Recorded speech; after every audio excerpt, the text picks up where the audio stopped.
This channel does not promote any violent, harmful, or illegal activities. All content provided by this channel is meant for an educational purpose only.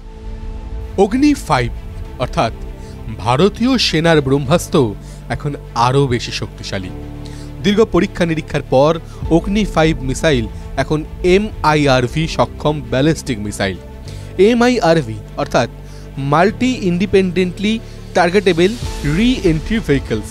চলতি বছরে 11ই March MIRV enable অগ্নি 5-এর সফল পরীক্ষা করেছিল সেনা ও DRDO।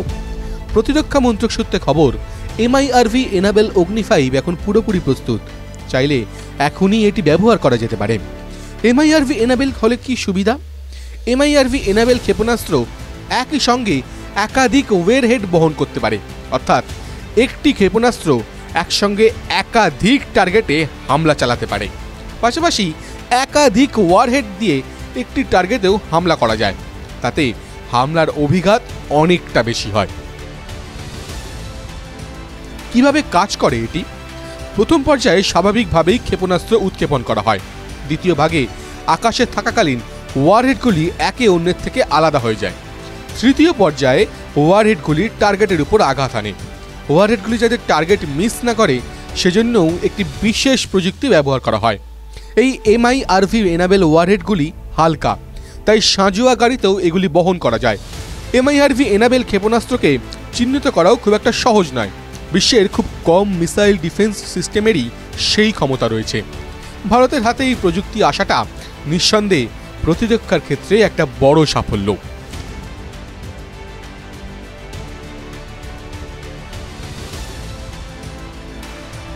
এতদিন America, Russia, চীন, France ও ব্রিটেনের হাতে এই প্রযুক্তি ছিল। এবার ভারতও সেই তালিকায় ঢুকল। কিন্তু এখানেই শেষ নয়। ভারতের MIRV এনাবেল অগ্নি 5 একসঙ্গে 11টি টার্গেটে আঘাত করতে পারবে। সেভাবেই এটিকে আপগ্রেড করা হয়েছে। একসঙ্গে 11টি টার্গেট হিট করার ক্ষমতা সম্ভবত আমেরিকা ও রাশিয়া ছাড়া আর কোনো দেশের হাতেই নেই। সম্ভবত কথাটা বলা হচ্ছে কারণ এই বিষয়ে কোনো দেশই খোলসা করে কিছু বলে না। সব কিছু ঠিকঠাক চললে আর 3 বছরের মধ্যে ভারতের সেনায় যুক্ত হবে অগ্নি 6। ফেডারেশন অফ আমেরিকান সায়েন্টিস্ট বা FASA তাদের জার্নালে এমনটাই দাবি করেছে। পরমাণু অস্ত্রবাহী মাল্টি টার্গেটেবল অগ্নি 6 তৈরির শেষ ধাপে পৌঁছে গিয়েছে ভারত। 2027 সালেই অগ্নি 6 ভারতীয় সেনায় যুক্ত হতে চলেছে। ওই প্রতিবেদনেই বলা হয়েছে চীনের কথা ভেবেই অগ্নি 6-এ কাজ চালাচ্ছে ভারত। অগ্নি 6 এলে খুবই ভালো হবে। তবে লাইন অফ অ্যাকচুয়াল কন্ট্রোলে ভারত শুধু অগ্নি 6-এর অপেক্ষায় বসে নেই। আজকের দিনে লাদাখের তাপমাত্রার পারদ -10 ডিগ্রি ছুঁই। অ্যাক্টিভ বর্ডার এলাকায় ঠান্ডা আরও অনেকটা বেশি। যুদ্ধ বিমান, মিসাইল, নজরদারি ও অ্যাটাকিং ড্রোন সাজিয়ে তৈরি রেখেছে সেনা।